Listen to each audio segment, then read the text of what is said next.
வணக்கம் நண்பர்களே. கார்த்தி ரேவதி சீரியல் செம பரபரப்பாக போயிட்டு இருக்குன்னே சொல்லலாங்க. பரபரப்பான கட்டத்தில் நம்ம சாமுண்டேஸ்வரிக்கு கோபமும் ஆத்திரமும் வருது நம்ம கார்த்தி மேலே.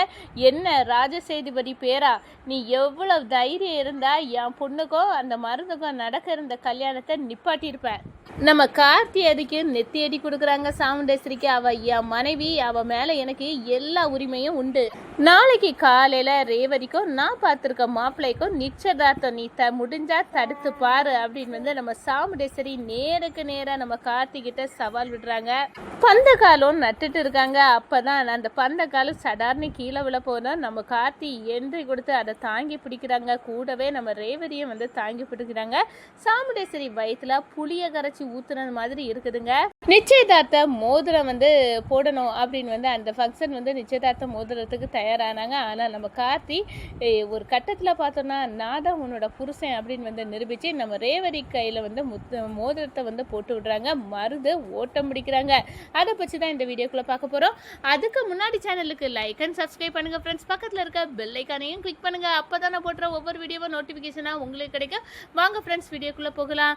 ஃபஸ்ட்டு எடுத்த உடனே பார்த்தோன்னா ஒரு செம அதிரடியான பரபரப்பு கட்டம் தான். பரபரப்பான கட்டத்தில் நம்ம பார்க்க நேரம் தான் நம்ம சாமுண்டேஸ்வரிக்கு தெரிஞ்சுட்டு இந்த கல்யாணத்தை நிப்பாட்டினது வேற யாரும் கிடையாது, அந்த டிரைவர் பையன்தான். நம்ம ரெஜிஸ்டரில் மருந்துக்கும் ரேவதிக்கும் கல்யாணம் நடக்கணும்னு இருந்தோம், அந்த இடத்துல நிப்பாட்டிட்டான், அவனை விடக்கூடாது அப்படின்னு கோபத்தில் கொந்தளிக்கிறாங்க. இதை நம்ம அந்த ராஜசேதுபதியோட பேரனை பார்த்தே கேட்டுடலாம் அப்படின்னு நம்ம கார்த்தியை பார்க்க வராங்க. என்ன ராஜசேதுபதி பேரா, நீ பெரிய திமிரில் இருப்பா போல இருக்கு.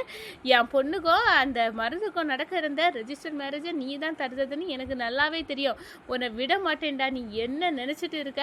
இனிமேல் முடிஞ்சால் தடுத்து பாரு. நாளைக்கே நான் முதல் அத்தியாயமாக பந்தக்கால் ஃபங்க்ஷன் வைக்க போகிறேன். அதுக்கு பிறகு நிச்சயதார்த்த மோதிரத்தை ரேவதி மருந்துக்கும் மருது ரேவதிக்கும் மாற்றி போட போகிறாங்க. அது முடிஞ்சாலே பாதி கல்யாணம் முடிஞ்சது போல தான். உன்னால் என்ன முடியுமோ அதை நீ பண்ணி பாருடா அப்படின்னு சொல்ல நேரம். என்ன நீ இங்கே சவால் விடுறீங்க? ரேவதி என் மனைவி, அவளுக்கு வாழ்க்கையில் தலையிடக்கூடிய எல்லா உரிமையும் எனக்கு இருக்குது அப்படின்னு நம்ம சாமுண்டேஸ்வரிக்கு நெத்தியடி கொடுக்குறாங்க கார்த்தி. அதோட பார்த்தோன்னா பந்தக்கால் ஃபங்க்ஷனுக்கு எப்படி நான் வருவேன், தடுத்து நிப்பாட்டுவேன். ரேவதிக்கு கையால் நான் மோதிரத்தை போடுவேன், அவள் என் கையால் போட்டு விடுவா. அதுதான் நடக்க போகுது. முடிஞ்சா பாருடா அப்படின்னு நம்ம சாமுண்டேஸ்வரியும் கார்த்தியும் நேருக்கு நேர சவால் விட்டுக்கிறாங்க. இந்த சைடு பார்த்தோன்னா நம்ம ரேவதிக்கு நம்ம எம்டி நம்மளை லவ் பண்ணாரா, இது ஏன் எனக்கு மனசுக்குள்ளே அப்படியே உறுத்தல் கணக்காக உறுத்திட்டு இருக்கு. அதே நேரத்தில் மருதுக்கு எனக்கு நிச்சயதார்த்தம், இதெல்லாம் ரெஜிஸ்டர் மேரேஜ், இதெல்லாம் நினச்சி பார்க்க நேரமே என் நெஞ்சில் யாரோ ஏறி நின்று சமுட்டினது கணக்காக இருக்குது. என்னதான் நடக்குது எனக்கு ஒன்றுமே புரியலையே, ஏதோ பித்து பிடிச்சது கணக்காக இருக்குது. ஏன்னா எம்டியை பார்க்க நேரம் எனக்கு மனசுக்குள்ளே ஒரு சந்தோஷமோ, இந்த மருந்துவை பார்க்க நேரம் வயத்தெரிச்சலாட்டம் இருக்குது. ஒன்றும் புரியலை அப்படின்னு அந்த இடத்துல கோபத்தோட கொந்தளிக்கிறாங்க நம்ம ரேவதி. அதோட பார்த்தோன்னா நாளைக்கு நிச்சயதார்த்தம். ரேவதி நீ மோதிரத்தை மாற்றணும். அதுவும் இல்லாமல் பந்தக்கால் ஃபங்க்ஷனும் இருக்குது. சீக்கிரமாகவே இந்த மருந்துக்கும் உனக்கும் கல்யாணத்தை வச்சுக்கிடணும் அப்படின்னு நம்ம ரேவதி கிட்ட சாமுண்டேஸ்வரி சொல்கிறாங்க. அப்போவே நம்ம ரேவதி அப்படியே அரண்டு போய் நிற்கிறாங்க. என்ன அம்மா, ரெஜிஸ்டர் மேரேஜே வேண்டாம் அப்படின்னு தள்ளி விட்ட பிறகும் அவங்க அடுத்த கட்டமாக சும்மா இருக்கலை. எப்படியாவது மருந்துவுக்கு என்ன கல்யாணம் பண்ணி வச்சிடணும்னு எங்கள் அம்மாவுக்கு அவ்வளோ ஆர்வம். அதுக்காக இப்போ போய் ரெஜிஸ்டர் மேரேஜ் இல்லாட்டாலும் பரவாயில்ல, நிச்சயதார்த்தமும் பந்தக்கால் ஃபங்க்ஷனும் வச்சுருவோம் அப்படின்னு இன்றைக்கே தடப்படலை நீ ஏற்பாடு பண்ணி நாளைக்கே நடக்க போகுதா. இதை கேட்ட உடனே எனக்கு அப்படி பக்குனி கோவமாக இருக்க. இப்போ என்ன பண்ண அப்படின்னு அந்த இடத்துல யோசிச்சுட்டு இருக்காங்க. நம்ம கார்த்திக்கு கால் பண்ணுறாங்க. இந்த பாருங்கள், நாளைக்கு எங்கள் வீட்டில் பந்தக்கால் ஃபங்க்ஷனும் அதே நேரத்தில் பார்த்தோன்னா நிச்சயதார்த்தமும் வச்சுருக்காங்க, நீங்கள் வரணும் சார் அப்படின்னு அந்த இடத்துல கார்த்தியை கூப்பிட்றாங்க. நான் வருவேன் கண்டிப்பாக ரேவதி அப்படின்னு நம்ம கார்த்திக்கு நம்ம ரேவதி கிட்ட சொல்லுறாங்க. இந்த சைடு பந்தக்கால் ஃபங்க்ஷன் ரெடி ஆயிடுச்சு. என்ன சாமுண்டேஸ்வரி, எதுக்காக நீ இப்படியெல்லாம் செய்கிற? ரேவதிக்கு மறந்து போச்சு. ஆனால் அதை பயன்படுத்தியே அவள் வாழ்க்கையில் நீ எடுக்க முடிவு ஒவ்வொன்றும் நல்லாவே இல்லை. இது ரேவதிக்கு என்னைக்காவது ஒரு நாள் ஞாபகம் தெரிஞ்சுனா கண்டிப்பாக அவள் மனசு தாங்காது. ஏன் தான் இப்படி இருக்கா?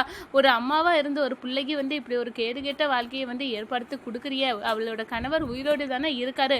அப்படி இருந்த பிறகும் அவர் மேலே உள்ள கடுப்பில் நீ ரேவதி வாழ்க்கையை அழிக்கிற. அவர் மாப்பிள்ளை எவ்வளவோ நல்லவர், தங்கமானவர், இதெல்லாம் உனக்கே தெரியும். தெரிஞ்சிருந்தோம் ஏன் தான் உன் வரட்டு பிடிவாதத்தால் இப்படியெல்லாம் நீ பண்ணுறியோ தெரியலை அப்படின்னு அந்த இடத்துல ராஜராஜா சொல்கிறாங்க. நிறுத்துங்க, உங்கள் தங்கச்சி பையனுக்கு நீங்கள் ஓவராக சப்போர்ட் பண்ணாங்க. சொல்கிறாங்க. ராஜ சேதுபதியோட ரத்தம் அப்படின்னு வந்து சொல்ல நேரமே எனக்கு அப்படி கோவமாக வருது. அந்த ஒரு காரணம் போதும் அவனை வெறுத்து ஒதுக்கி தள்ள, ரேவதி வாழ்க்கையில் அவனுக்கு இடமே கொடுக்கக்கூடாது அப்படின்னு வந்து கோவப்பட்டுட்டு நம்ம சாமுண்டேஸ்வரி பந்தக்கால் நிகழ்ச்சிக்கு தயாராகியாச்சு. அப்போ பந்தக்காலை வந்து நட்டு வைக்கிறாங்க மொத்த குடும்பமும் சேர்ந்து. நம்ம ரேவதி இதை நட நேரமே எனக்கு அவ்வளோ வந்து கஷ்டமாக இருக்குது, சரி இருக்கட்டும் அப்படின்னு நட்டுறாங்க. ஒரு கட்டத்தில் பார்த்தோன்னா பந்தக்கால் டொபுக்குனே வந்து சரிஞ்சு விழப்போகுது. நம்ம கார்த்தி நம்ம ரேவதி அழைப்பை ஏற்று வந்து வருவாங்க. அவங்க பார்க்குறாங்க இது கீழே விழக்கூடாது அப்படின்னு வந்து தாங்கி பிடிக்கிறாங்க. இந்த சைடு நம்ம ரேவதியும் சேர்ந்து தாங்கி பிடிக்கிறாங்க. ராஜா வந்து பார்த்துக்கிட்டு பரவாயில்லையே மாப்பிள்ளை கரெக்டான நேரத்துக்கு என்ட்ரி கொடுத்து அந்த பந்தக்கால் சரிஞ்சு விழாமல் வந்து தாங்கி பிடிக்கிறாரு. கண்டிப்பாக நம்ம பொண்ணுக்கும் நம்ம கார்த்தியை வந்து பிடிக்கிறத பார்த்தா 2 வருத்துக்கும் தான் கல்யாணம் நடக்க போகுது. சாமுண்டேஸ்வரி நினச்சதெல்லாம் வந்து நடக்காது அப்படின்னு வந்து அந்த இடத்துல நினைக்கிறாங்க. ஒரு கட்டத்தில் பார்த்தோன்னா கரெக்டான நேரத்தில் வந்து இந்த பந்தக்காலை வந்து தாங்கி பிடிச்சிட்டே சார் அப்படின்னு வந்து நம்ம கார்த்தியை வந்து சந்தோஷப்படுறாங்க. ஒரு கட்டத்தில் யார் இவனை இங்கே வர வச்சா அப்படின்னு வந்து சொல்லினாரு. அம்மா எங்கள் எம்டியை நான் தான் வந்து இந்த ஃபங்க்ஷனில் நடக்குது வாங்க அப்படின்னு வந்து வர சொன்னேன். சரியாதனமாக பண்ணியிருக்கேன். நம்ம உயிரையே அன்னைக்கு 2 பேர் உயிரையும் காப்பாற்றி தந்திருக்காரு.